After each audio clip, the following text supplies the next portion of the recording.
ば繰り返し寝ても覚めてもやまないそっけない君の笑顔が恋しくて星に願うのまた会えるよね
Hi, it's me again. Thank you for joining me on this surprisingly warm Wednesday we're having. Got up today and opened the windows because you got to air out the house a bit in the mornings, and all of a sudden it's warm. After weeks, months of miserable winter, it's warm. The sun is setting at like past 6 p.m. We're finally hitting the first bits of spring, and I am so glad for it because I'm so tired of the darkness. Hello, the engineer. Welcome. I heard magic and world building. Yes, I'm going to be talking about some magic stuff today, continue on some thoughts from last stream that I have. As a matter of fact, why don't I switch right over to that screen and start getting into it. So what I was talking about last time was power distributions in various power systems. Not just magic systems, but like anything sort of supernatural in general. So you get magic systems as a focus, probably in large part due to Brandon Sanderson and his ongoing discussions about magic systems. But, in the original Brandon Sanderson example, one of the things he brings up is, for example, Superman. So I'd like to look at power systems overall, including, superhero worlds or sci-fi worlds, like psionics, that kind of stuff can all count as a power system. And what I was discussing last stream was the kind of different methods you can go about picking who gets what kind of powers. So there is a single power that everyone is able to use in the same ways, broadly speaking. Everyone gets their own unique power, something special to that specific character. Or everyone uses the same power, but because it's so encompassing, so usually that means like a soft magic system where anything is possible, you basically get people with unique powers that just draw from the same source because they all develop in such a different way. Now, what I was thinking about after the stream, following on from this, is the kind of ideas of how a power system or a magic system might change a world if you're trying to be realistic in your world building. So when it comes to this kind of thing, the discussion that's always brought up is, for example, with people who really like hard world building, they love highly technical things, and the ones that often come up are the environment, stuff like plate tectonics. If you go and look on the world building subreddits, you'll see so many people posting maps of their plate tectonics because they're trying to be highly scientific and literally build a world from the ground up. And the other major one that gets brought up is logistics. So for example, if your world includes a teleport power and you go look for advice on how to make your world more realistic, everyone's gonna tell you this would change, the face of warfare and city growth and stuff like that from the ground up. One that I think doesn't get brought up quite so often is how magic and power distributions would change, I don't want to say interpersonal relationships, but the kind of implicit social contract, I suppose you would call it. Basically how it would change what an individual is capable of doing on their own and what impact that has on themselves, on everyone around them. And I want to think a bit about how each of these different approaches might play into that differently. An example of that I can think of off the top of my head is the anime Shinsei Kaiori from the New World, which I think I mentioned last stream as well as an example of everyone having the same power but it being fairly broad, and what you can tell about a character based on how each person uses the power differently.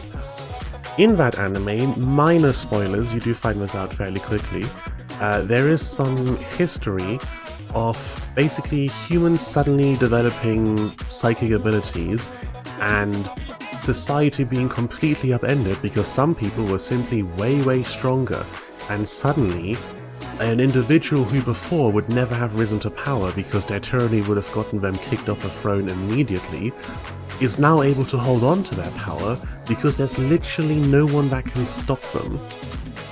And that is, I think, a dynamic that's not often explored in world building, even when people are trying to be more realistic. You do get the ongoing discussion about the question of why aren't the wizards just in charge of everything?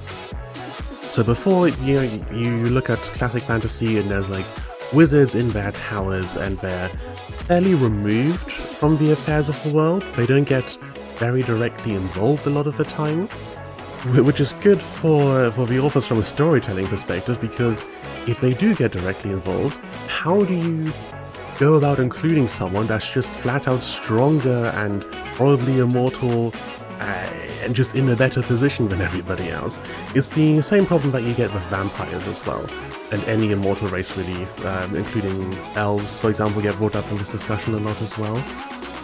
If they're living for that long and they've got all of this power, how do you depict their society as being comparable to everyone else's and still keep that realistic? Let me just take a sip of my drink real quick.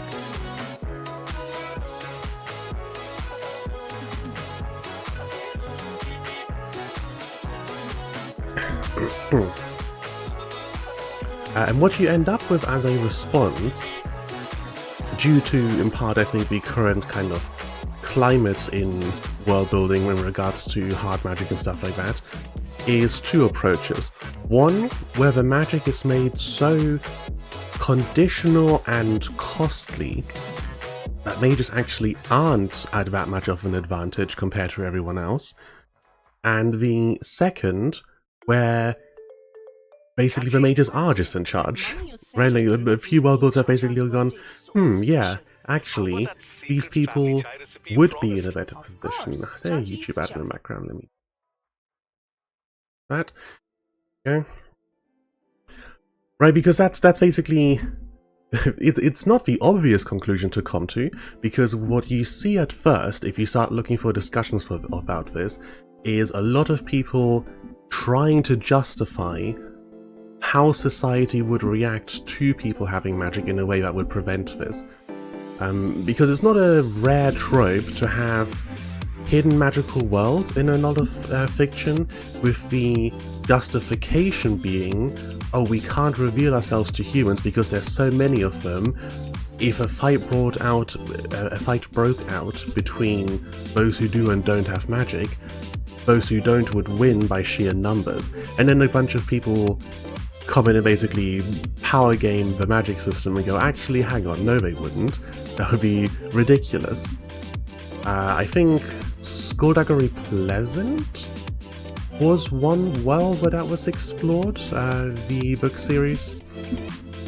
And I believe their response was, yes, to a certain extent, the sheer amount of humans that there are would give them advantage, but also it was the plot in one of the books that there's an alternate world where wizards have just taken over, because actually once they tried, no one could stop them.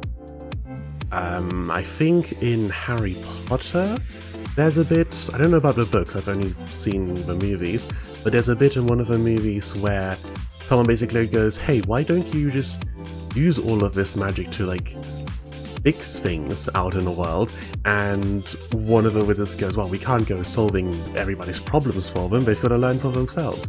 So that story basically hand waves the whole question of why aren't the wizards in charge, by saying, yeah, the wizards kind of are just doing their own thing, and if they really wanted to be, they would be in charge, but we're not going to approach that subject. I've not quite gotten off topic, this is all relevant, but I feel like I've rambled off into the distance from what I was actually starting with, which was the discussion of how does, with these, how does each of these potentially change your world building in regards to power politics, basically. Power politics / realpolitik, I think it's written. There's a very good video about this by Matthew Colville, where he starts off talking about the game diplomacy and then kind of links that back to the subject. It's very much worth watching, as most of Matthew Colville's videos are, because he does do some very interesting discussions about world building, not from a novel writing perspective. He's a game designer and he talks about it from a D&D campaign perspective, but the same principles still apply for world building in general. And the idea of realpolitik or power politics was basically that whereas some people consider politics and power to be something done from the approach of kind of ideals and the things you're trying to achieve with that power, a lot of people also approach it from the simpler, I suppose to a certain extent, perspective of they want power, they want to have more of it, and they want to stop other people from getting it. Which is a somewhat cynical view, but I can definitely see where it comes from. If you look, for example, at sort of small-scale politics, not national stuff, but more local things, like perhaps your local council or a work union or a homeowners association. If you see people talk about those organizations, you'll see a lot of them discuss how the councils that are in charge of them tend to be made up of only a handful of people, and there's not a whole lot of engagement from all of the people that they're supposed to be representing and that the organization is supposed to benefit. Mostly because people are, busy with day-to-day life stuff, they can't spare the time to go there, and partially because a lot of people don't think that they can really do anything to make a difference even if they went. They just kind of assume, yeah, stuff is being done and I don't need to get involved in that. What that leads to is you get a lot of people in these organizations who are mostly just there because they want to feel like they're in charge.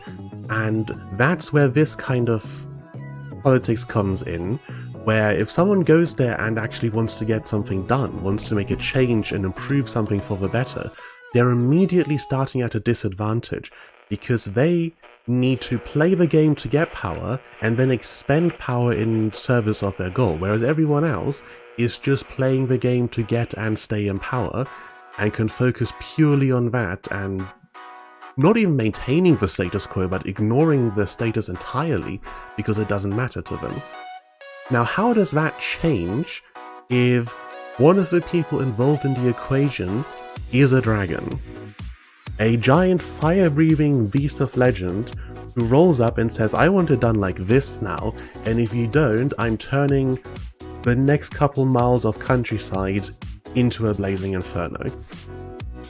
Complicates the situation, and it's sort of implicitly explored in certain works. Like, yeah, there are dragons and great wizards and fairies or whatever around, but they're usually kind of baked into the world with certain expectations based on their mythologies and not really explored in regards to what would this individual, this person actually think, and how much could they get away with, what can't they do, what kind of inherent checks and balances are there on them. Not checks and balances as in laws or whatever that might prevent them from doing something, but just practical things, right? Like, for example, if you want to rule over somewhere with absolute power, it takes a shockingly huge amount of power to rule anything with any amount of absolutity. For example, if you look for a real life example, if you start looking at cults and cult leaders and see the amount of work they put into managing a small group of people and keeping them massively isolated, because that's what it takes in order for them to maintain the kind of control they want. You want to do that at any sort of scale? Just being strong isn't enough. The dragon who can destroy the city can go threaten the city, but what's going to happen is that city is going to break itself apart. Like, people are going to flee, they're going to run. The dragon cannot maintain absolute control just by being very, very strong. Hello, Serendipity, how are you? I almost forgot how I found your Hades stream, Right Attack. Yeah, I tend to keep my tags mostly the same between streams. I don't know if I should change them now and then. But even if I'm gaming, if someone comes in and is like, oh, I really like the world building of this and this thing in this game, I'm immediately up for getting completely derailed. Always interested in talking about world building and writing. I am trying to change the ratio of writing themed streams to gaming streams, but I do. I still want to play some games here and there, they're just fun, but I think I should focus more of my content on, you know, what I'm focused on, what you see on my YouTube channel and stuff like that. So, since I've talked quite a bit, let me try and actually note some of this down so I don't forget, right? How does the reality of power change when one of the people you're negotiating, that's not spelled right, negotiating with is a dragon? Hello Varo, welcome to the stream, and thank you for following me. I tend to think this comes to rulership via fear or love, both unsustainable on their own. You need both, and you need neither to create an equilibrium, at least that's my perspective on it. Right, so in real life, there is lots of stuff you can read up about on this sort of subject, and the idea of like being loved or feared, what's the book called? The Prince, I think, by Machiavelli? All about like rule and how to keep people in line. And that's kind of exactly the question I have here. How does that change with magic? Like, you need to be... You can't be an absolute tyrant in real life, because there's a limit to how much people are going to put up with, and also you're one dude in one place, there's only so much control you can directly exert. If you are a fantasy wizard, and you can, you know, blast a city apart with a fireball, you can scare a lot of people into doing what you want, but you're not going to be able to micromanage every last little aspect of civilization. People are still going to do stuff under your nose, there's still going to be like crime and dissent and stuff like that. An example of that is perhaps the Mistborn series by Brandon Sanderson. I'm currently partway through the first book, and there seems to be a evil, all-powerful overlord who rules the world, but also there's still like our main character who is a criminal. That's how we're introduced to her, doing... oh, I've already forgotten, what does the book start with? Doing something illegal. Because even though he's powerful to the extent that he can't be directly challenged, you can't walk up to the Dark Lord and beat him in a fight, he's not all-powerful and able to exert complete control everywhere. On the flip side, if you have a wizard who can't blast with lightning a whole city, but they do have incredible scrying magic and can set up surveillance on every single person at all times of the day, can they use that? Can that person rule? Absolutely. Not something I've really seen explored. Like, surveillance states are kind of a cyberpunk thing, not really a fantasy thing. But I think it is a question that is interesting and worth asking. One angle that we do see this explored from time to time is in regard to gods, and the power exerted by having control of the afterlife. Interestingly, gods are pretty much never shown to be really in complete control of their worlds.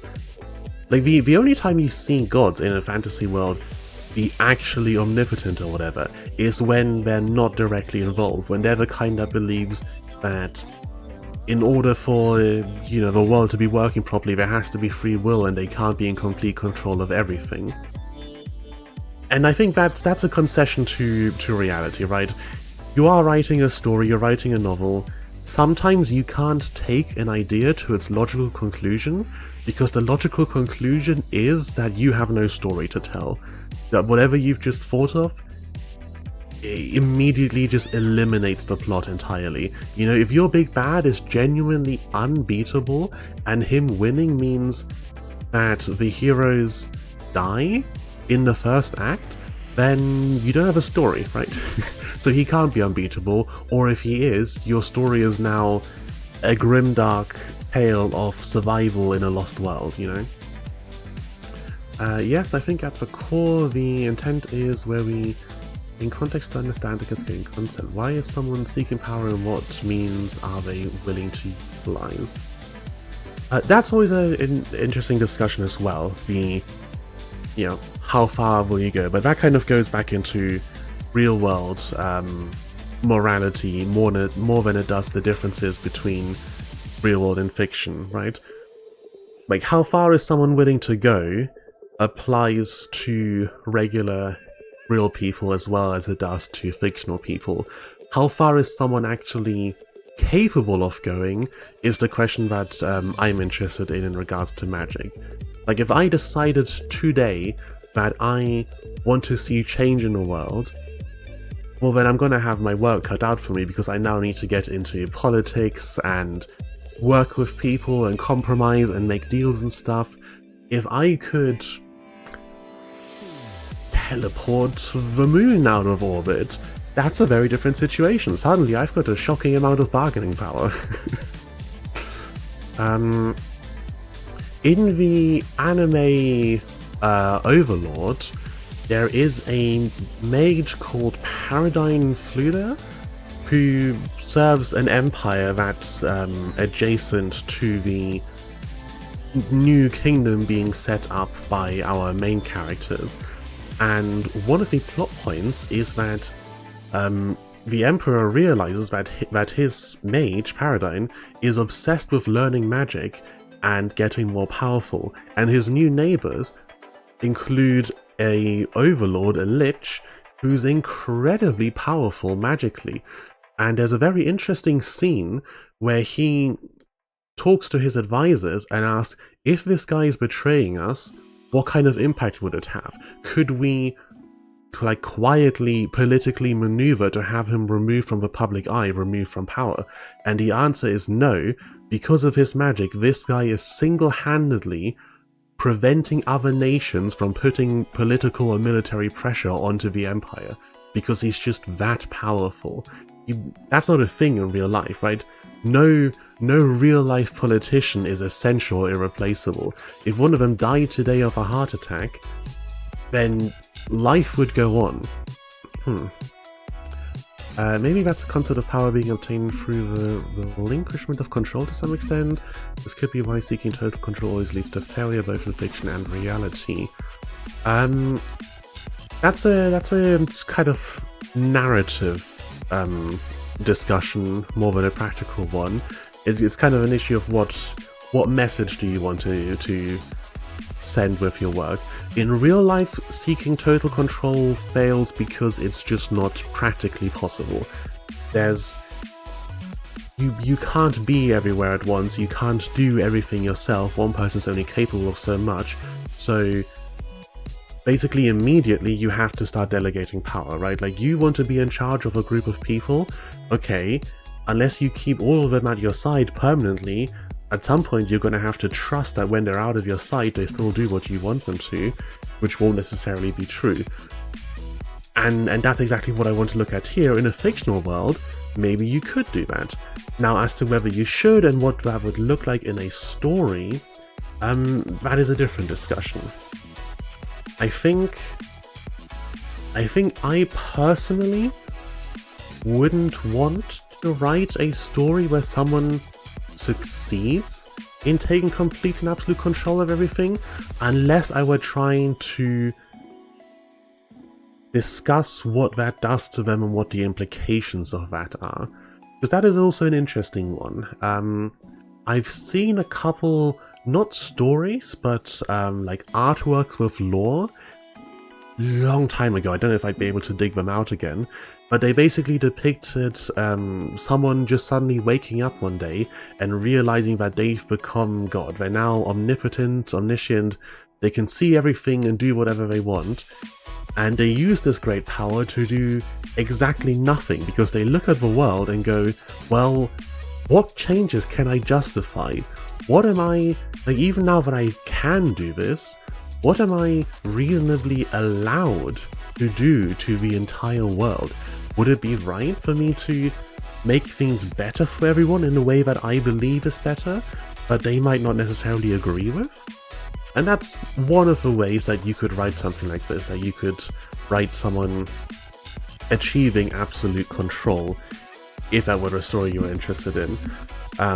Yeah, a discussion on responsibility, I guess, with power, a discussion on morality and its subjectiveness, the fact that even if you firmly believe you're in the right, there will be someone who disagrees, and there won't necessarily be a logical argument you can present for why one or the other is correct, right? Like if two people both say, this is how we want the world to be, we want to achieve this goal, and they disagree on the methods, then you can have a discussion about, you know, here is what will happen if you perform these specific actions, and this will be the outcome. And then there's a logical answer, a provable answer of what the better course is.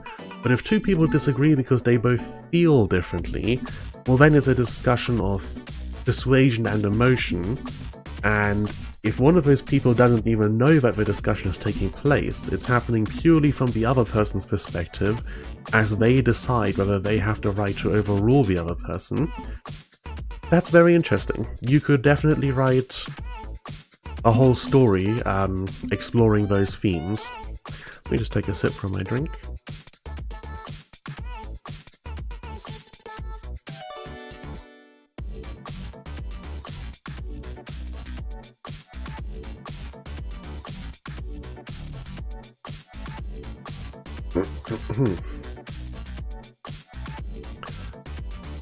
Now, in regards to the previous streams things, where I was talking about these different categories, where I was talking about the different categories of how powers are distributed, before I get into my own thoughts, just kind of going off observations, I feel like, generally speaking, when we're looking at how much power does each person have and how does it change their relationships with people, you see a lot more of this in worlds where everyone gets a unique power. I think largely in anime, so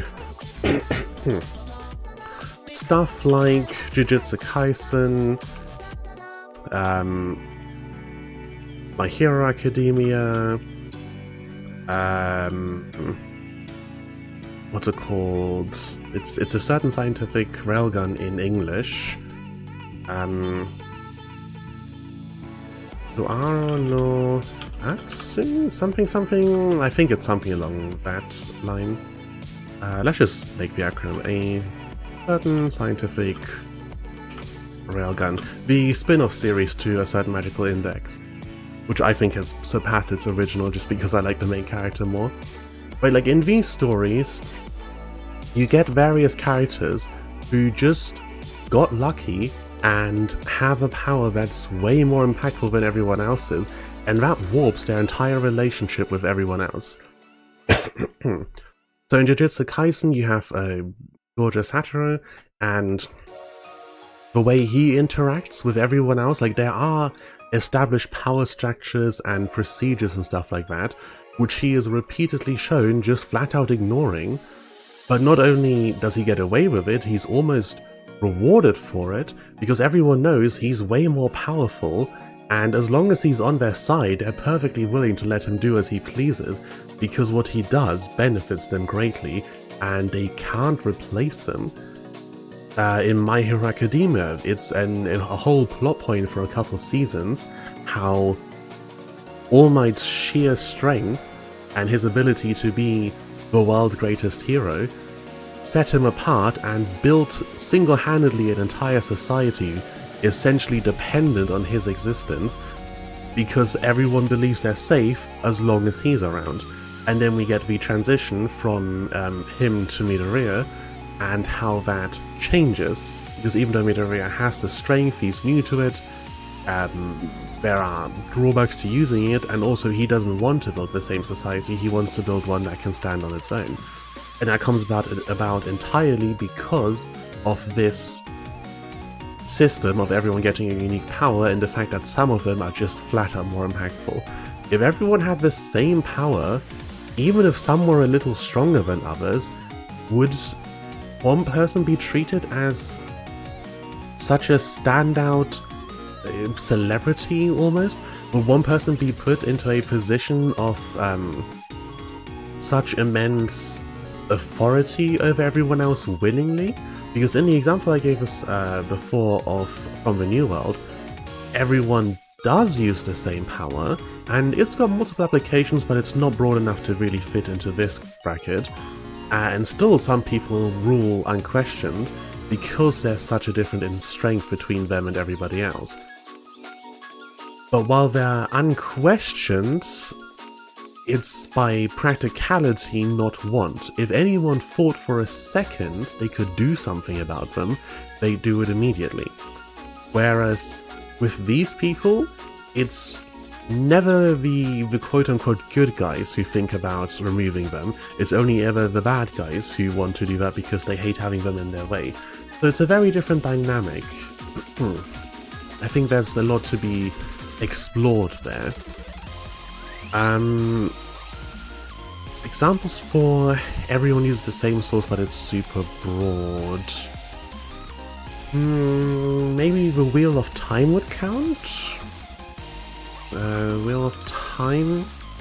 Right, I must admit, I've not read those myself. I have seen the first season of the show. I think I finished the full first season.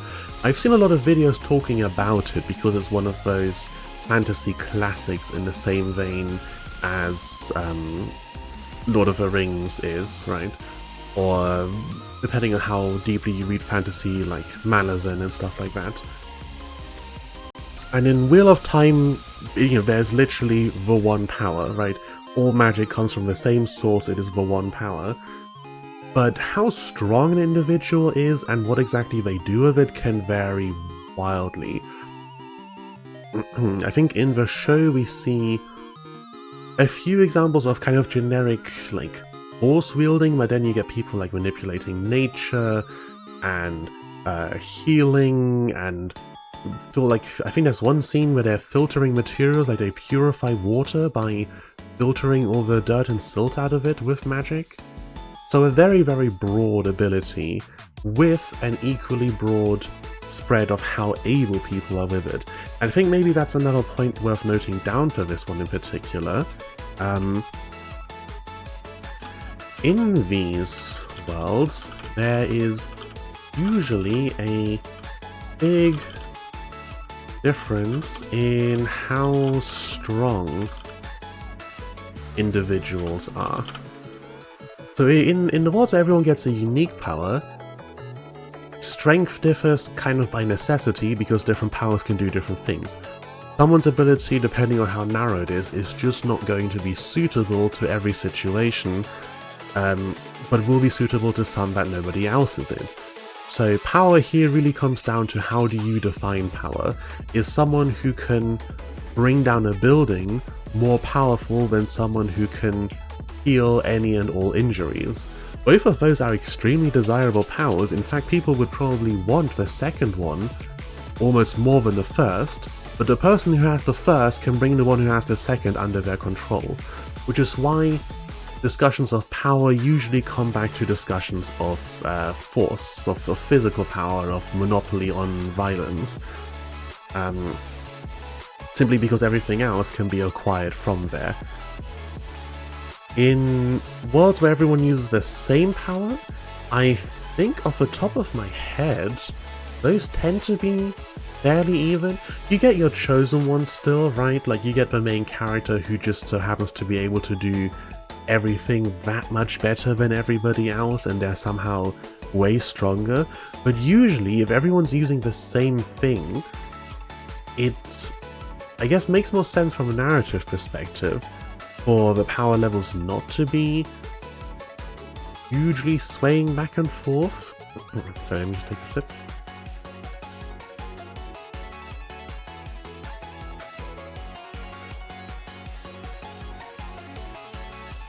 Because I think in a world like this, and I mentioned this last time I think, did I write it down? Yeah, someone being stronger can feel more satisfying because they don't have an advantage of just having the better magic. So the comparison I used was to someone being a swordsman. If you have a world where everyone has the same power, you want some people to be more skilled, some people to come out ahead over others, but you don't want it to be because they just happen to get lucky and be stronger. You want it to be because they are better with a thing. And that translates, practically speaking, into them being more powerful, yes, but it doesn't feel the same way, right?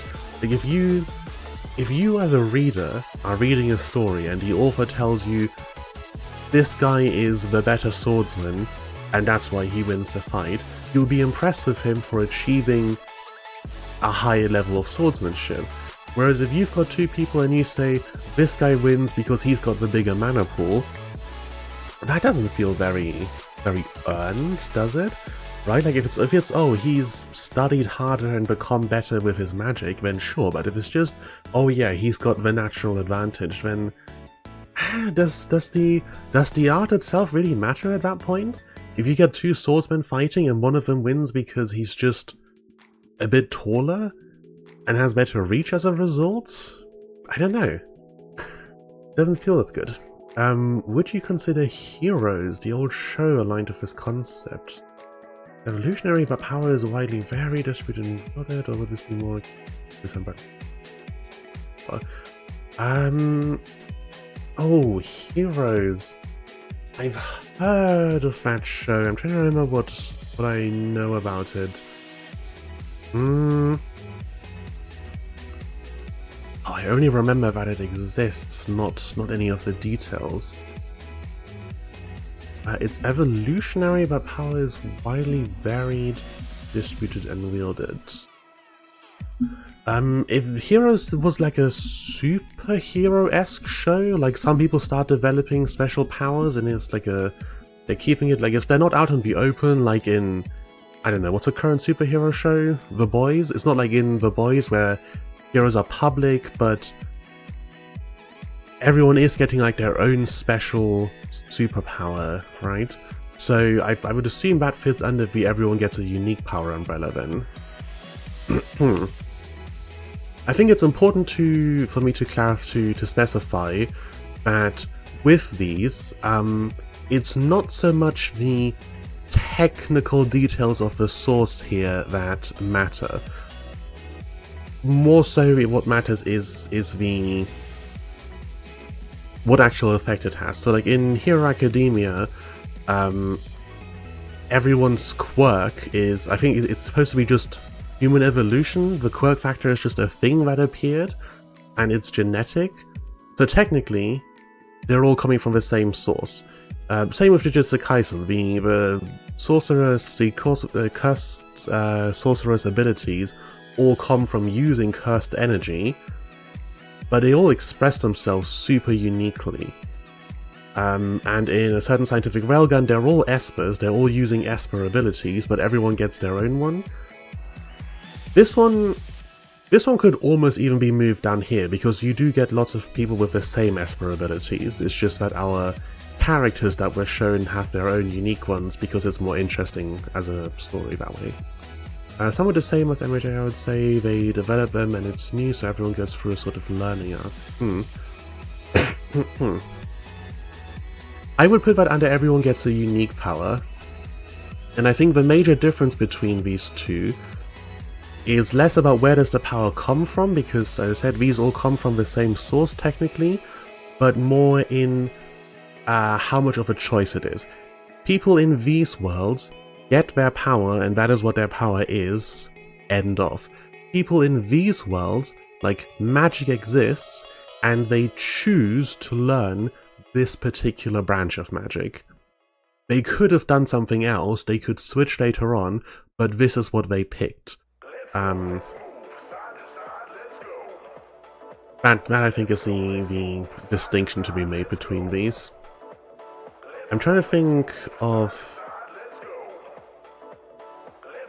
right? Because here I put Squadary Pleasant into everyone gets a unique power, but it could also fit into same source. Like everyone draws on magic, and there is this whole bit about your magic settling after a certain point, where you can use multiple different branches, but whichever one you focus on, later on becomes the only one you're able to use.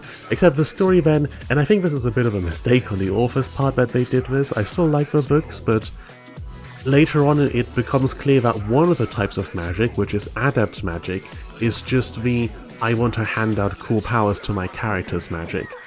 Right, like if you're an elementalist, you use the 4 elements. If you're a necromancer, you use like shadow energy and bring things back from the dead.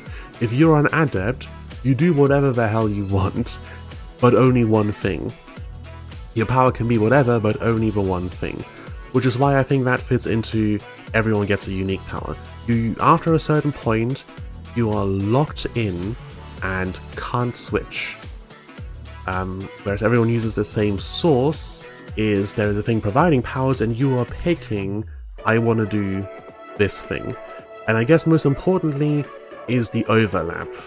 Maybe I do in fact remove, like from a, what's the distinction was it? Like Watsonian versus Doylist, the in-universe, out-of-universe? In-universe, the power system from a certain scientific railgun is same source but broad. Out of universe, from a practical standpoint for us, it's everyone gets a unique power, because we're never shown two people with the same Esper ability.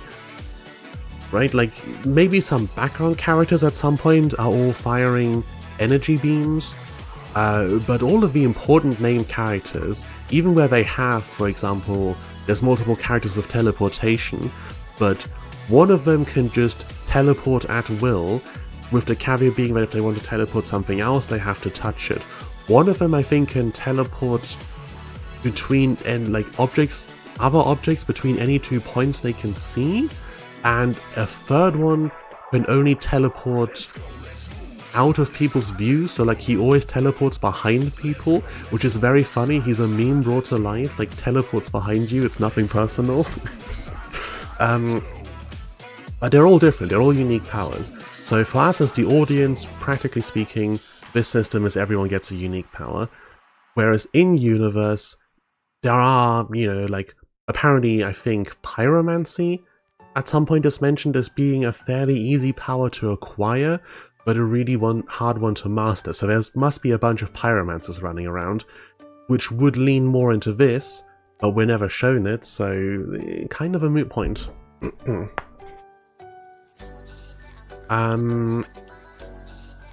All of which is very, very interesting, but is kind of getting away from the discussion on how does that change the ways you interact with the world.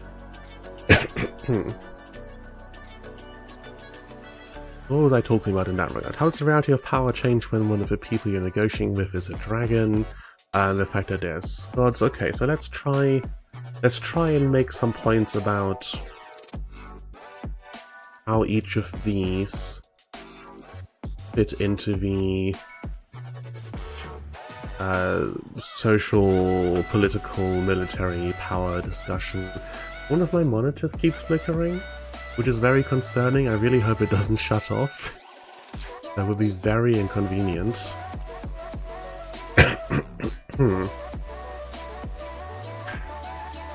Drink?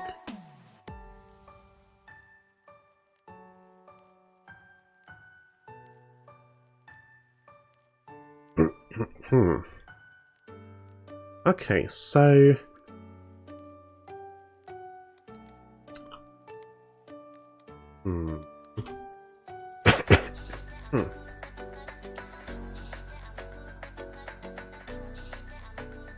with these kind of background things or context, right, thinking about how these things are usually done, because with any discussion like this, you can always say, oh yeah, this works like this, and now I'm going to proceed to create a world where it doesn't for this and this reason.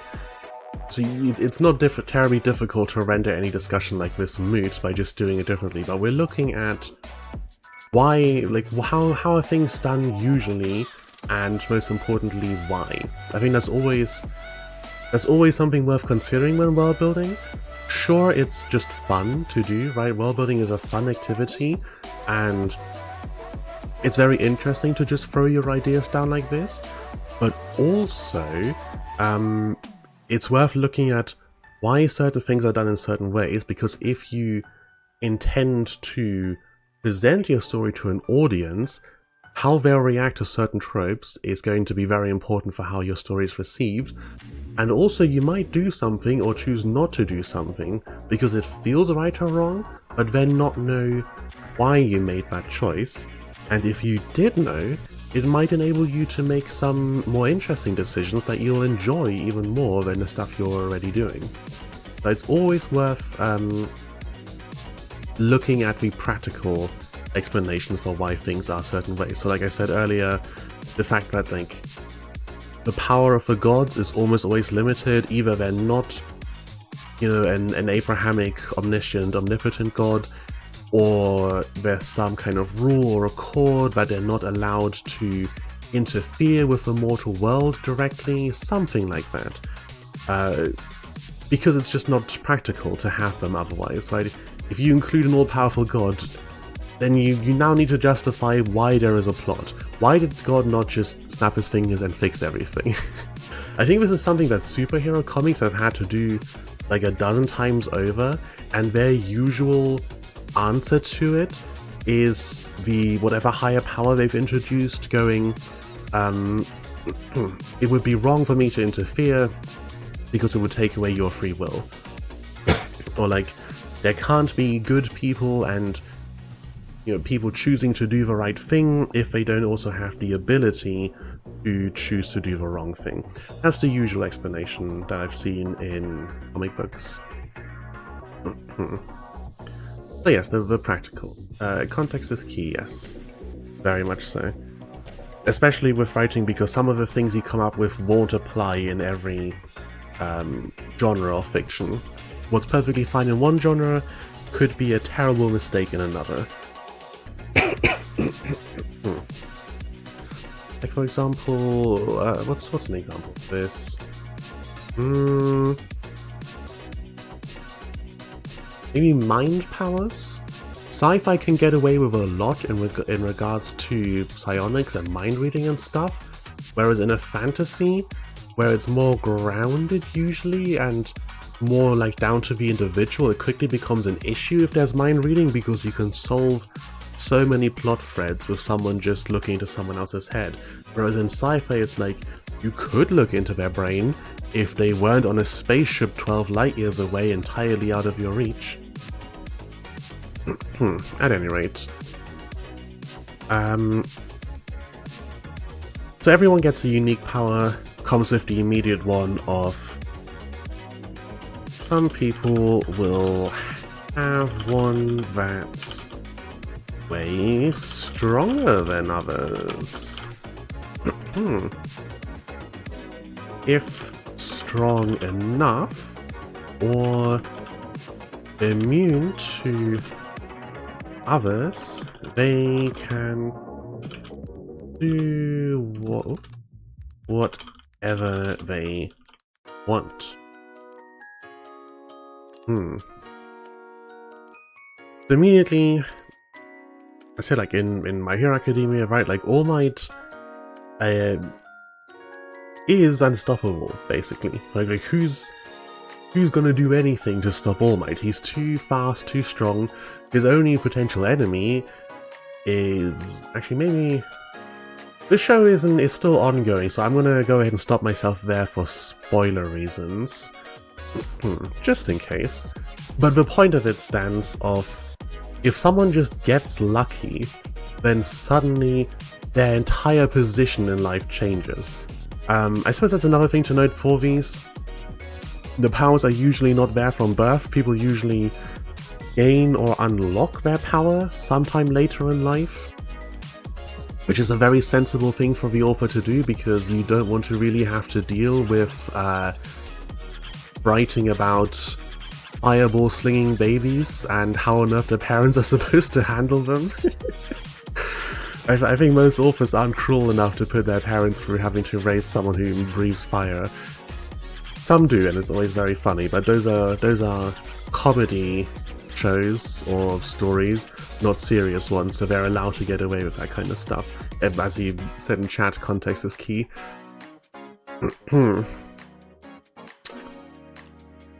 If everyone uses the same source but it's super broad, large power disparities can feel more earned. People are respected for being very strong.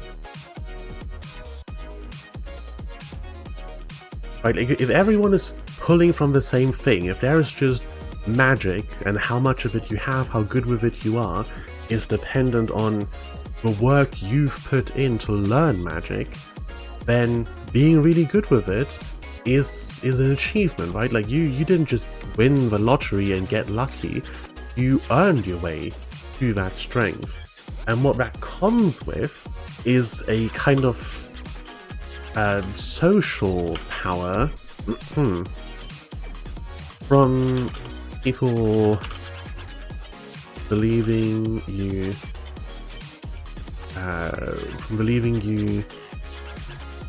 deserve it. Whereas in this case, it's more if people look up to the lucky ones, it's more celebrity. Oh my god.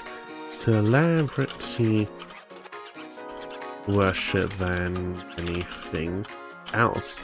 Right, like what's an example from magic ones? I'm trying to looking over at my bookshelf. There's a story I can pick up here. Okay, the Septimus Heap series by Angie Sage. That's what I read growing up instead of Harry Potter. The extraordinary wizard in that is someone who's like studied and made their way up to the top, and everyone respects her because she's worked for that position. She's certainly a lot stronger than everyone else, but she's not like city-levelingly more powerful, and yet she has authority over an entire city because people believe that she ought to, that she has earned that position. Whereas in our examples of Jujutsu Kaisen and Hero Academia, the people with those powers aren't really looked up to in exactly the same way. To a little bit, there is still effort involved in like the curse stuff, and our main characters certainly look up to Gojo quite a lot. But the impression you get from the general populace, from the way that other characters discuss Gojo, they're more jealous of his ability, and the people who look up to him just because he's very strong, not because he's made his way up there. It's like, oh yeah, Gojo does this stuff because he can, right? Like whenever characters think about, oh, why does he get to call the shots? It's not, oh, because he's the greatest sorcerer and the greatest sorcerer ought to be one doing it. It's because he's the greatest sorcerer and it's not like any of us could stop him. And in Hero Academia, the celebrity worship stuff is literally an entire plot point across seasons. Like we get a major villain who's angry specifically because heroes with good marketable quirks are treated like celebrities. Speaking of heroes like as celebrities, the web serial Worm is an excellent read. It'll probably also go up here somewhere as well, and it definitely goes into the unique power segment. Again, people trigger and get just whatever ability they happen to get. There's no choice or control over it. Does Worm do anything unique compared to these others in terms of how the power is like? I suppose Worm is unique in the regard that what people do with their power and how much they're able to do is a major plot point, right? Like it's a serious deconstruction of heroes, and as such explores a lot of darker and more serious topics. And one of the things you have to do if you're being serious is be realistic for it to feel right. So the characters, both the heroes and the villains in Worm, there's a lot of focus on what exactly can their power do, how are they using it, how much influence does it provide them. So in the city, the fictional city it takes place in, Brockton Bay, we have several factions, and their composition and what exact powers they have really tells you a lot about how power works in that universe. Because, for example, we have the Protectorate, the government-sponsored hero group, who has how many heroes? Like 1 or 2 dozen? I'm not going to count them right now, but quite a few. You then have one minor-ish gang who's got a handful of capes with them, and less influence as a result, but they also hold less desirable parts of the city, so they don't struggle for it as much. You have another gang which, like the Protectorate, has a couple dozen capes in it, and a huge amount of influence because of that. But even if a few of them are very strong, they have no real standout, top-tier, super powerful capes, which is why they need as many as they do and are still able to be fought as a result. And the way their organization is structured, and the way their leader kind of needs to play the political game with his underlings, because he's not that much stronger than them, reflects that reality. And then you have a third gang, which has 2 capes. One of them does exactly what the other one tells them to, and that one is the one that's in charge, unquestioned, because he is, in fact, that powerful. He's too strong for almost anyone to oppose. Not so strong that he could single-handedly force the entire city into obedience, which brings us back to the very start of the stream where we were talking about, right, like how much power does it take to have absolute power? Way more than you expect. This guy could fight everyone in the city. If he went on a rampage, they wouldn't realistically be able to stop him. But then what? What does he follow that up with? He doesn't have the ability to turn that threat of force into authority, which leads to him just ruling one of a number of gangs that happen to be in the city. Yeah, really Worms is one I should have brought up way earlier if we're going to talk about how power systems play into social dynamics and politics. But I was more focused on magic systems. When I first had a thought about this kind of idea, like months ago, I started scripting a video about it, and I was thinking about, you know, gods, dragons, and the character I mentioned from Overlord, Frida Paradine, and how those dynamics change for them as individuals. I wasn't thinking so much about societies at large as I am now. So we've got a few thoughts down for both of these, and then everyone uses the same power. This one is probably the closest to real life. Since everyone gets it, the playing field remains even, and the same dynamics as real life continue to apply. Gonna take a drink.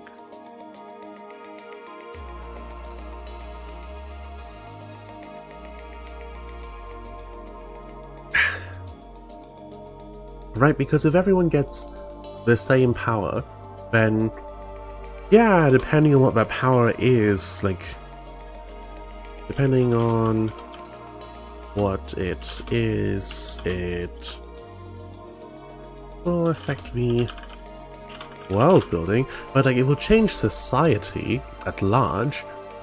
But in terms of how people interact with each other, what people's relations to each other are, if everyone is getting the same boost upwards, then there's no reason for that to change anything, really.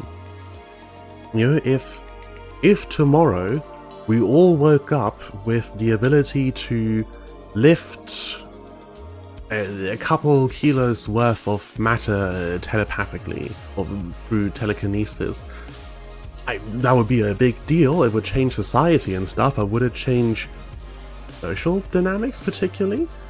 Like, no one's getting a leg up on anyone else. Maybe, I don't know, like a school bully would have to think twice because now the person they're trying to bully has a little bit of force they can apply, even if they were physically weaker before. But it would be a lot of small detail stuff. It would not be the massive social dynamic changing stuff that you get in the other two scenarios. More this one by default, and this one just by how it's used. As I said, like, in these worlds, almost always you see that there is a lot more of a gap between the weakest and the strongest. And that's... what is the practical use of that? Why is that something that authors do? Alright, I think it's the same, yeah, it's the same point that I wrote out earlier about it feeling more earned, right? That if everyone has the same power and one person's just stronger but doesn't feel very fair when they win a fight or lose a fight, whereas if people can work their way towards the power, then it feels earned, and that way you're able to include that in your work as an author without losing your audience along the way. You know, same thing as like resurrections and stuff like that. Bringing people back from the dead, something you want to be horribly careful of in your stories if you choose to include it. But one of the best ways to put it in and have it not ruin everything is attach a high price or some kind of challenge to be overcome, and that way people will feel like it's been earned and they won't complain about a character coming back to life. It's only when it happens completely out of the blue with no build up, no cost to it, and they go, well, hang on, if people can just come back at will, then why are we even getting scared about them potentially dying, right? Like, where is the tension gone? I think, off the top of my head, that might actually cover all of my initial thoughts on this particular topic. Is there anything else I want to add to this? I don't think so. I'm not coming up with any new ideas based on what I've got written down here. I suppose the other thing to do potentially would be to build a few hypothetical scenarios and see how they affect things.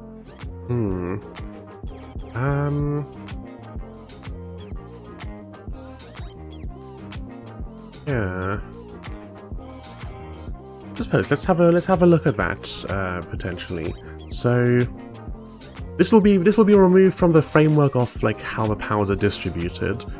I'm just going to look at like a specific power or a specific scenario and think about how it might, how that would play out in real life and how it might now play out differently in this fictional world. So the one that immediately springs to mind for me is successions when there is immortality. I swear I can spell things correctly sometimes. So, in real life, succession crises is basically the phrase you can use to sum up most of human history. Why was XYZ thing going wrong at this particular era of history? Probably a succession crisis somewhere. Someone was in charge of something and now they're dead, and everything's gone to pot afterwards. And that is a result of concentrated autocratic power, where if you've got someone who's competent at their job, hooray, they're gonna get a lot done being unchallenged. If the next person who comes along doesn't know what they're doing, you now have a disaster, unfortunately. So what happens if the person in charge just doesn't die? Let's say that we are ignoring the obvious questions of how skilled they can become over the course of centuries. People have a lot of opinions on what immortality would do to a person, on whether it would be a blessing or a curse, on how it would affect you as a person, and like losing your humanity, losing your attachment to short-lived people, the grief of it and stuff like that. I think a lot of those are frankly nonsense and built on assumptions. And one of the ones, I think, is the idea that a centuries-old being would of course become an expert in their chosen field and any other field they choose to tackle, and then be sort of super skilled in anything they apply themselves to. We have no idea how a person's mind would function over that kind of time frame. Would you start to forget things? How completely can you lose a skill over your lifetime? And how much of the stuff you experience becomes kind of baked in as the background framework with which you interact with the world? We know you can lose skills. Like a common one, for example, is that lots of people will lose if they learn a second language, will lose it again if they don't use it regularly. A language is not a small thing, right? Like knowing a word for every single thing you see around you, knowing grammar and sentence structures and how to put those things together and how to spell and everything, that is a huge amount of information. And you can just forget it. If you don't use the language, it can just vanish out of your head, essentially. So the idea that someone who's lived for a couple of centuries would become a super genius, I think is a silly assumption, so we're not going to include that in our scenario. What we're going to look at is how it interacts with the people that they interact with, and then there'll still be a few assumptions because unfortunately I have to make some to do this hypothetical scenario, but hopefully sensible ones. And the first one of those that I want to look at is the idea that perhaps at some point they won't want to be in charge directly. And that is something we see expressed in lots and lots of stories. You get stuff like patron deities or ancient guardian spirits, stuff like that, you know, and then immortal wizard advisors. Lots of stories have a character who is essentially in charge of a place, but isn't directly in charge. Because at some point or another they realized that actually they don't want to run the day-to-day busy work of their kingdom for all eternity, so they put someone else in charge, someone mortal who does go through a succession every now and then, while they kind of sit back and rule from the background. This one, I don't know how common this is in regular, in novels, in books. You see it a lot though in manga. I've read lots and lots of manga where the kingdom has a royal family who do the whole royal stuff and whole court and hold coronations when the next king comes along like normal, but the actual ruler of the kingdom is some immortal being who sits back in the background. And a lot of the time it only works because that immortal is very powerful, which is interesting, I think, in a way that it links back to what we were talking about earlier. Oh, my throat is very sore today.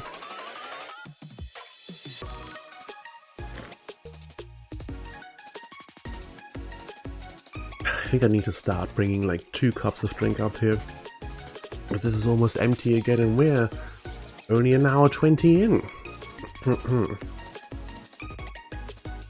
Yeah, so putting someone in charge to manage the day-to-day for them. If they stay in charge themselves, how does it shape the efforts of people trying to gain power? Right, like if you...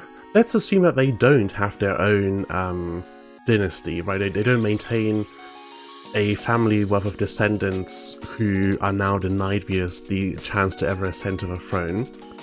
You'll still get the people... you'll get people trying to usurp... Not right today. I had a magical system once, but I sidelined it for the sake of a simpler version. Often a sensible decision to come to. Magic systems are really fun, and coming up with really intricate and interesting ones is also very fun. But if you then decide you actually want to tell a story in this world that you're building, it can often be the case that actually 90% of what was built is not relevant to the plot itself, and that it would really help you to just pare things down to something a bit more streamlined. It's quite often a sad but sensible conclusion to come to, that you should make things a little simpler. Yeah, so the person rules directly. You still get people trying to usurp them. But, I've lost my earlier train of thought now. What was I thinking a moment ago? You no longer get...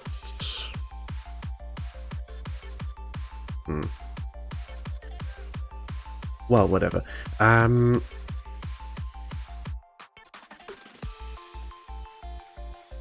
The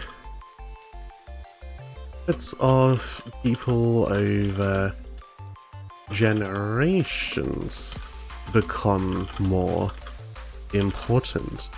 Your ruler can now potentially have an impression not just of you as an individual, but you as like the last 4 generations of your family, and more importantly be like, yeah, these guys tend to raise their kids pretty well, they've got a lot of this figured out, I think I can trust the latest spawn that they've popped out, right? It's called Flesh Alchemy, but it's only used by the main villain, so I figured he just does it is better than the whole magic system. Yeah, absolutely. If you're not going to explain how the villain is doing things, and you just say, here's what he can and can't do, then that's good enough, right? If the audience and the heroes know he can do these things and he cannot do these things, then how he goes about it doesn't matter so much. Right, so we're discussing mortality, can I help? Yeah, if you've got input at any point, I'm basically just brainstorming. Just going through whatever thoughts pop into my head. Like, I started off with the idea last stream of how I think powers, not just in magic but in general, are split kind of into 3 different groups of everyone has the same power, everyone gets their own unique power, and everyone draws from the same initial source, but it's broad so they can do whatever. We then moved into the power politics of how these affect things, and now I'm doing some brainstorming with specific scenarios of like, how would an immortal ruler impact the politics and society around them? A lot of immortal characters, most are dragons, like Yaron the Tyrant God.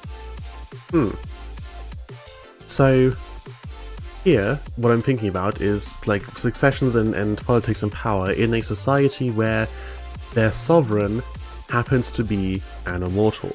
So immediately, you no longer have to worry about what happens when the heir takes over. It's just this person forever. Which means, kind of politically, there's a strong incentive, and let me make a note of this, strong incentive for them to have laws that they can do whatever they want. not at all unheard of in real life, but usually didn't make for a country that survived for very long, if at all. Because basically as soon as the next person is in charge, if they don't have your same vision and skill, they're gonna mess everything up, just immediately, and no one can stop them. A lot of even the most tyrannical kings in history still had some form of laws written on what they were and weren't allowed to do and what their vassal nobles were and were not allowed to do. If you're an immortal, you can probably get away with having a lot less of that. Though on the flip side, would people get more upset about you taking all of your power for yourself? Because you've held it for so long.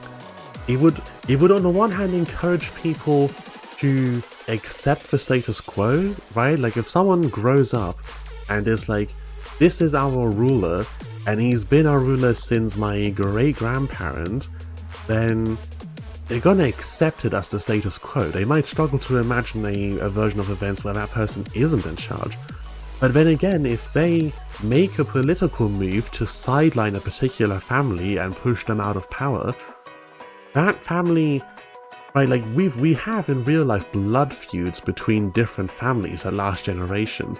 Imagine if it wasn't a case of like, this guy's ancestor screwed over my ancestor and it's been going back and forth since then. It's like, no, our family used to live in a palace, and then that guy over there, him specifically, decided to kick us out and now we don't anymore.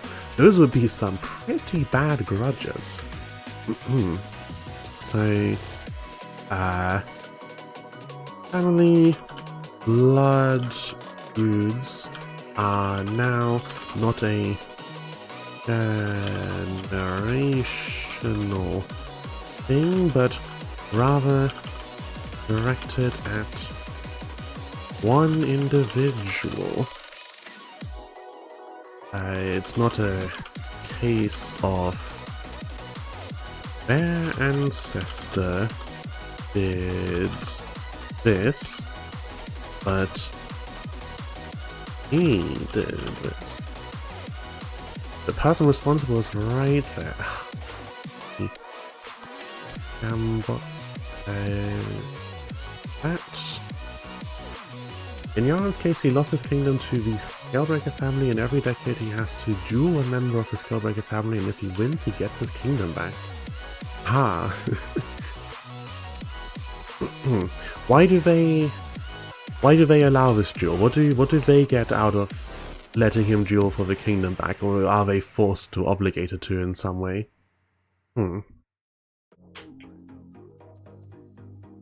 Okay, effort of generation is more important. The ruler has an impression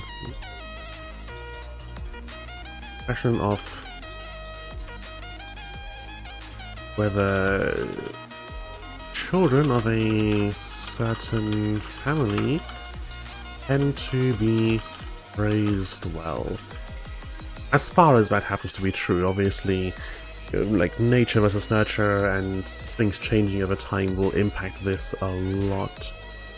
Says Yaren is a dragon god lost to a mortal, and as such his pride makes so he forces himself to do the dueling. If he can't defeat a mortal, he doesn't.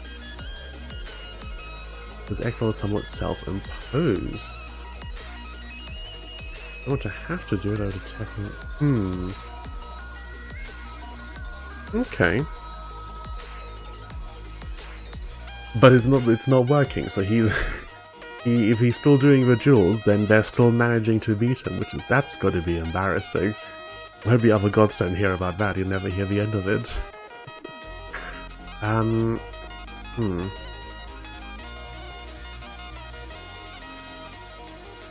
For politicians, it becomes much more important to learn their ruler's personality so they can appeal to them.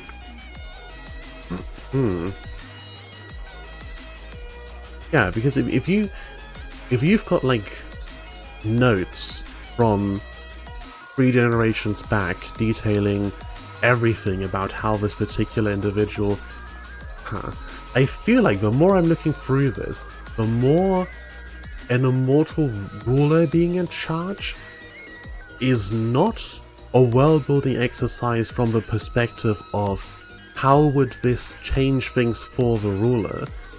Because if the only thing they've got is the immortality, everything else essentially stays the same. Right? All the ways in which they keep power and maintain it and manage the realm and stuff are the same as they have ever been. What changes is everything for everybody else. The ruler themselves is the least important bit when you have an immortal ruler. It's how everyone else reacts to them that's really important here. So there will be no dynastic power plays to try and get themselves positioned for inheritance, because there is no inheritance. There will be a political and social plays to get in their good graces, which will get increasingly acute as time goes on and the ruler gets figured out more and more. Yang is having to do this for 500 years of a duel every decade, and he hasn't won once. He's pretty much the joke of the plots, but far from the weaker, his pride just makes him blind. Ah, that's a classic. Blinded by pride.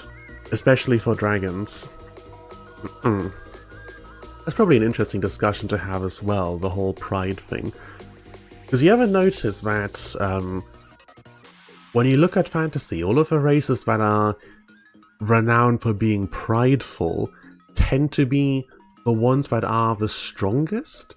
And I do believe the out-of-universe reason for that is that we as people don't like people being that smugly perfect, even if they're not smug about it. So we put that kind of flaw of pride on them to make them more palatable for us. There was a interesting video by Curiosity Archive a little while back where he talked about elves in fiction and did a whole discussion of the different types of elves, you know, like the folklore woodland elves versus the high fantasy elves versus like Santa's elves, and where a lot of the ideas of the big floor elves have being pride came from. Vendor's which is also immortal, but he's pride or gold. He transmuted everyone who tried to kill him into individual immortal kobolds. Oh.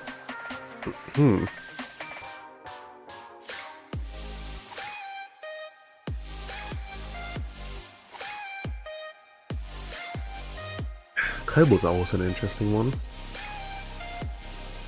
Last stream we went down this path, but one of the other things I was looking at, one of the 2 potential topics I was looking at was monster evolutions and where that entire thing has come from. Kobolds are definitely one that show up a lot.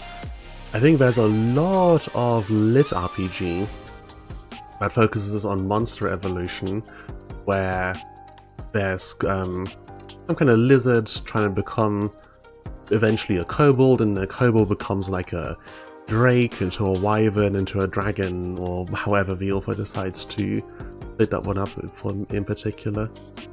I can't quite tell, honestly, whether the popularity of kobolds has been because people like kobolds themselves at the moment, or if it's because dragons are so cool and kobolds are so closely linked with dragons. Because for some reason, like 5-ish years ago, there was just a massive surge in the popularity of kobolds. There was kobold art all over the internet, there were kobolds being written into stories, they were everywhere all of a sudden, when before they'd really just been kind of a minor thing that like popped up in D&D now and then they blew up out of nowhere. If it's scarily perfect, he doesn't lash out, perfectly composed. That's always an interesting character archetype.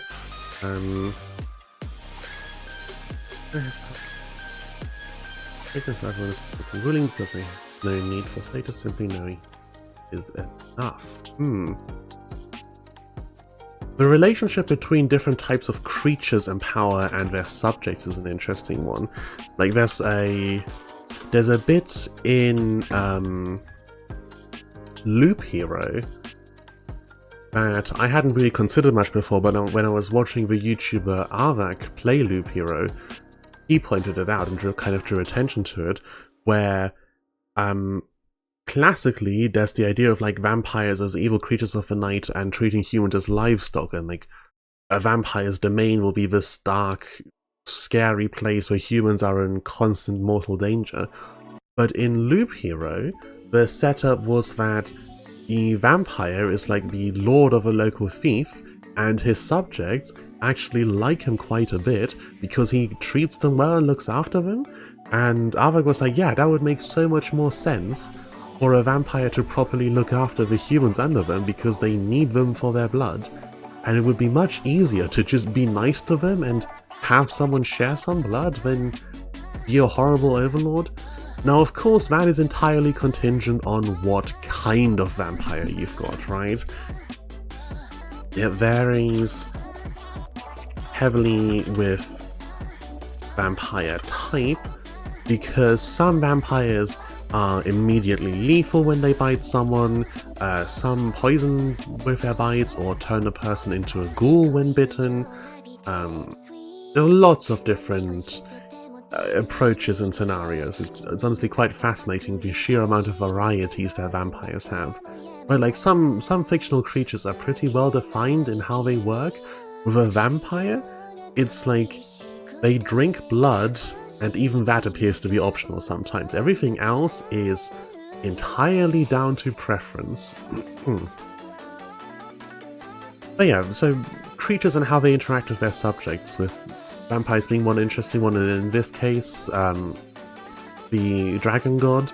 Like, yeah, if their only desire as a deity is just to be like, I want to be acknowledged as the one in charge, then why not just be a decent person beyond that, right? They don't have to be a tyrant.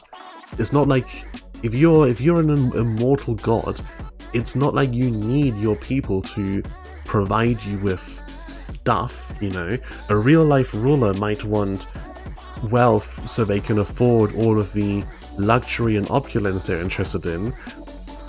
But if you're immortal and you're a deity, you probably just create your, like, divine palace at some point, and then you're set. Like, what else do you need at that point? So everything you do becomes a question of want, not need. I mean, even for like a regular noble, that is a want, not a need. But they are still influenced by needs to a far greater extent. For example, they might need a certain level of opulence to show off their wealth in order to keep their rivals in check, because if they didn't, their rivals would assume they don't have the funds and take that as an invitation to attack. So you have to present a certain level of extravagance in order to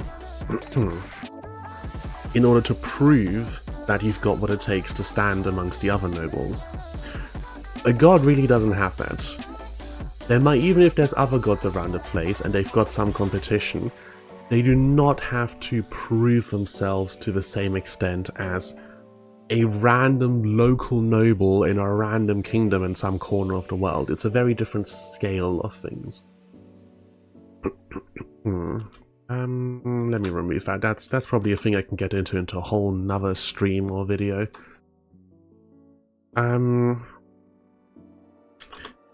Yeah, and speaking of proving yourself, how someone gets appointed might change. Does the immortal ruler still allow succession through blood for other people when it's something that's so irrelevant for themselves, or do they pick and choose the people themselves? Pick and choose themselves which people they want to have serving them. That one's maybe more general than immortal specific.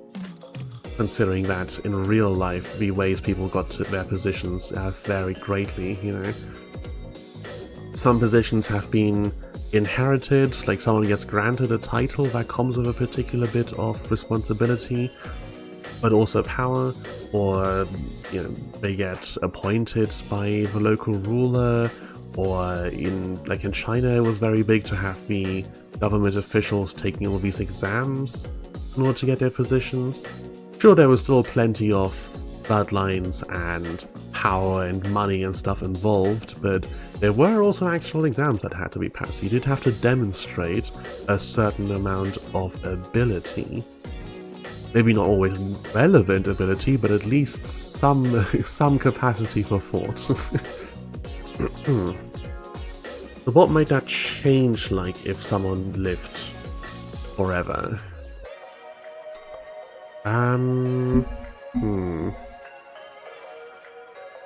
The classic trope is that immortals start to take a much more long view of things, that because they're not short on time, they take their time with things.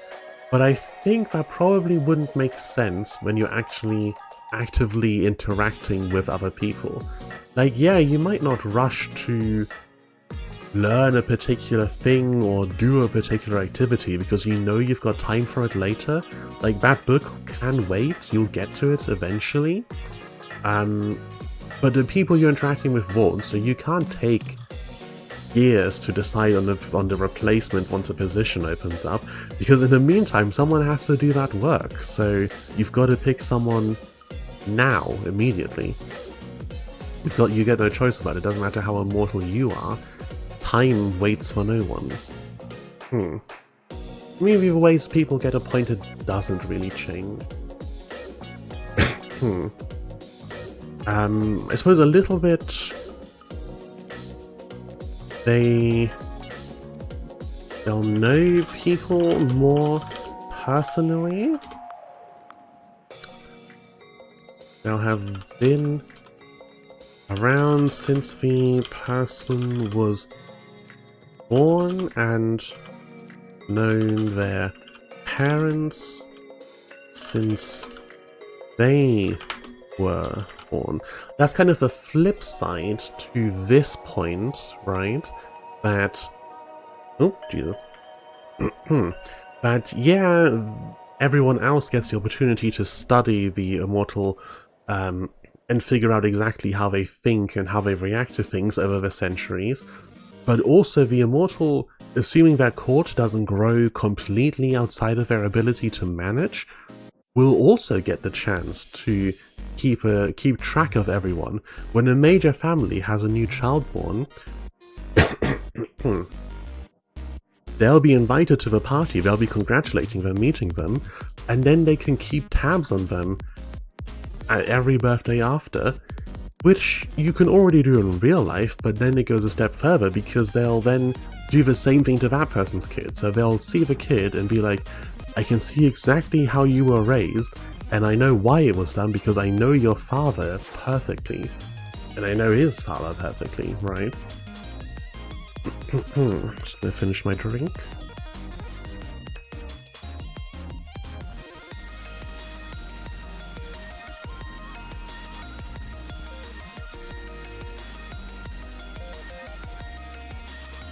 That was a very sad little sip.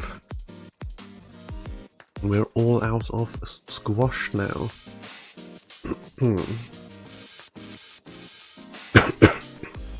This might be all the immediate thoughts I have on impact that immortality would have.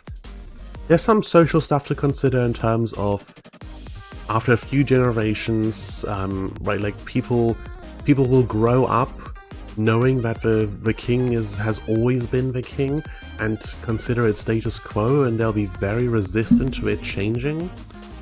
But how exactly that plays out is going to be incredibly highly dependent on your own story and what kind of society you build. Besides that, the question of not being empowered directly is an interesting one and sets up a lot of opportunities for political intrigue. Like if you have a council ruling the empire where one person gets elected head of the council, but they can be overruled by the emperor, then all of the normal stuff that you get in a political focused story can still play out with the competition for the councillor seat, but also you get the extra layer of someone being able to step in and just be like, no, actually, I want this to happen. Which is interesting. There's something to be said about patron deities and the literal divine right of kings. Not something I think we see very often, is it? I've read a few different stories that have gods, but ones where the ruler is actually approved by the heavens, and like the god comes down and says, yeah, you are the one who's supposed to be in charge? I don't think we really see that, or at least I've not personally seen that. Might be interesting to look into. Of course, the issue with something like that is the broader implications. If your ruler in your story is divinely appointed, what are you doing with them, right? Like, what does that serve for the narrative? Because any plot, like normal corrupt kingdom plots, are basically out the window now. If the god in question is good, then their ruler must be good. If they're bad, then their ruler will be bad by necessity, but taking them down means picking a fight with the deity. Not unheard of in fiction, but still very much, right? Like a creature that powerful warps the plot around itself by necessity. You can't drop the divine in somewhere and have them be consequential without the plot kind of like actively becoming about them. It's why D&D stories and like JRPGs that always have pantheons of gods who are active inevitably trend towards, and now our main character must fight God, because what else is it ever going to be? Anything you do that leaves a truly meaningful mark on a world that includes deities will by necessity lead to you interacting with those deities, because they care, right? Like, they're involved in the world, in what's going on, so how could they do anything but respond to your actions? If they're not responding, then you must not be doing anything that important, and that doesn't work narratively, right? Your players in a D&D campaign want to be the main characters 9 out of 10 times. I know not always, some campaigns aren't that, but most of them are, and your main character in a book is supposed to be the main character. The reason the story is following them is because they're interesting, right? That's something that gets forgotten, I think, in discussions of underdog stories, or discussions of, is it really realistic that they got this lucky or happened to stumble across whatever thing and no one else did? And it's like, well, someone was going to, and if someone else had, the story would be following them instead. They would be the main character. But we're following this person because they're the ones it happened to, they're the interesting ones, and we want to read an interesting story. With all that being said, I can feel my throat getting scratchier, so I think I shall be looking at ending the stream around here.